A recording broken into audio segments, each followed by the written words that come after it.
নমস্কাৰ লংকাবাসী ৰাইজৰ বাবে বিৰাট ডাঙৰ এটা সুখবৰ বুলি ক'ব লাগিব কাৰণ আপোনালোকে যিখন ফ্লাইঅভাৰ চাই আছে 2 নম্বৰ ৰেলৱে গেটৰ ওপৰত এই ফ্লাইঅভাৰখন বিগত 7টা বছৰ ধৰি পিনে কমপ্লিট কৰিব পৰা নাই যাৰ ফলত লংকাবাসী ৰাইজৰ বিৰাট ডাঙৰ এটা অসুবিধা হৈ আছে হয় আপোনালোকে চাব পাৰে এইটো ৰেল গেট যিখন আছে ৰেল গেটটো বন্ধ কৰি দিলে যাৰ বাবে আমাৰ যিবিলাক গাঁৱলীয়া ৰাস্তা আছিল সেইবিলাকো ভাঙি চিঙি চেচ হৈ গ'ল কাৰণ গোটেই গাড়ীবোৰ সেইফালে দৌৰি থাকে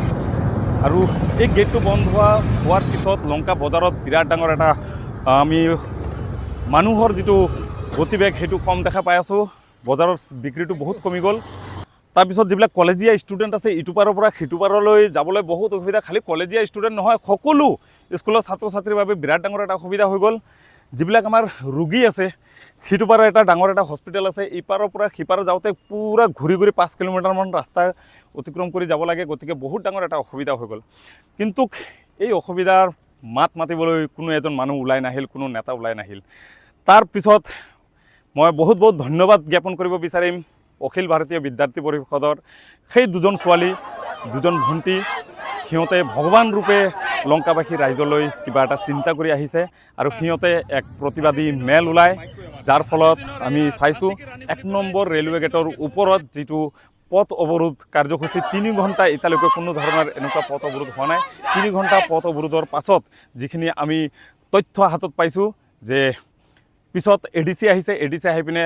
সিহঁতে ছিগনেচাৰ কৰে যে অহা বহুত কম সময়ৰ ভিতৰতে এই ৰাস্তাটো খোল খাই যাব তাৰপিছত যোৱাকালি 27 তাৰিখে ডিচি অফিচলৈ মাতে সিহঁতক মাতি পিনে এটা মেল হয় তাৰ ফলত আমি ৰেজাল্টটো পাইছোঁ যে অহা আগষ্ট মাহৰ 31 তাৰিখে এই ব্ৰিজখন কমপ্লিট কৰি দিব আপোনালোকে চাই আছে আগত মাত্ৰ 3-2জন মানুহে মিলি পিনে এইখন কোটি কোটি টকীয়া ব্ৰিজখন সিহঁতে নিৰ্মাণত লাগিছিলে আৰু এতিয়া আপোনালোকে চাই আছে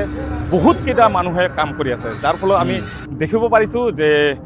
লাগি আছে যেন সোনকালে এই ব্ৰিজটো খোল খাই যাব বাকি কথাখিনি আমি সেই দুজনী ভণ্টিৰ পৰাই শুনিব বিচাৰিম আজি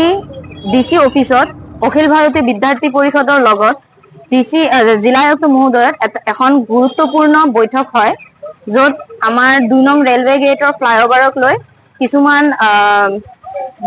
ডিছকাশন কৰা হয়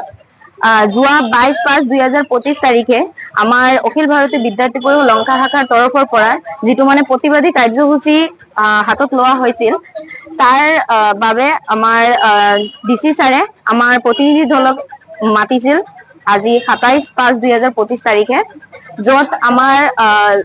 লংকাৰ যেটো 2 নম্বৰ ৰেলৱে গেটৰ ফ্লাইঅভাৰটো আছে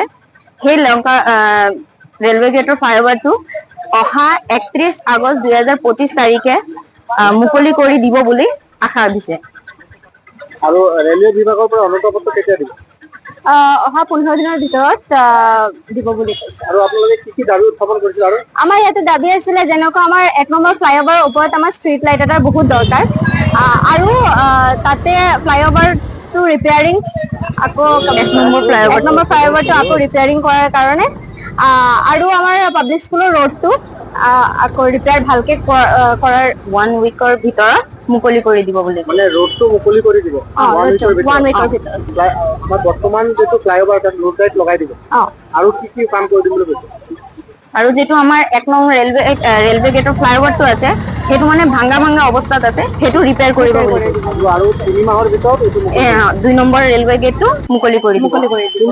আৰু মই সমগ্ৰ লংকাবাসী ৰাইজ আৰু চেম্বাৰ অফ কমাৰ্চ আৰু সাংবাদিক মাধ্যমক অশেষ ধন্যবাদ জ্ঞাপন কৰোঁ যে আমাৰ যেটো প্ৰতিবাদী কাৰ্যসূচী আছিলে তাৰ কাৰণে যেটো মানে 2 নম্বৰ ৰেলৱে গেটটো আজি আমাৰ প্ৰতিশ্ৰুতি দিলে ডিচি ছাৰে যে 31 আগষ্টত 2025 তাৰিখে আমাৰ এইটো মুকলি কৰিব তাৰ বাবে সহায় কৰাৰ ধন্যবাদ দিব বিচাৰিম মই অনামিকা আৰু প্ৰিয়ংকা ভণ্টিক কাৰণ সিহঁতে খালি ব্ৰিজৰ বিষয়ে চিন্তা কৰা নাই যিখন ব্ৰিজ কমপ্লিট হৈ গ'ল 1 নম্বৰ ৰেলৱে ব্ৰিজটো ফ্লাইঅভাৰখন সেই ফ্লাইঅভাৰখন এতিয়া মেৰামতি কৰিব লাগে সিহঁতৰ দাবী এইটো সেইটো সোনকালে মেৰামতি হ'ব লাগে তাত ষ্টাৰ্ট লাইট থাকিব লাগে আৰু যিবিলাক আমাৰ গাঁৱলীয়া ৰাস্তা আছে সেইটো ভাঙি আছে আমাৰ কলেজ ৰোড সেই কলেজ ৰোডটো 1 সপ্তাহৰ ভিতৰত খুলি দিব লাগে গতিকে ইমানকেইটা দাবী ভাল লাগিছে আৰু আমাৰ ডিচি ছাৰো এইটো একচেপ্ট কৰিছে অতি সোনকালে সেই সুবিধাবিলাক আমি পাই যাম তো বহুত বহুত ধন্যবাদ আকৌ এবাৰ মই অখিল ভাৰতীয় বিদ্যাৰ্থী পৰিষদৰ সকলো গোটেই সদস্যক মই বহুত বহুত আন্তৰিকভাৱে মানে ধন্যবাদ জ্ঞাপন কৰিছোঁ জয় আই অসম জয় ভাৰত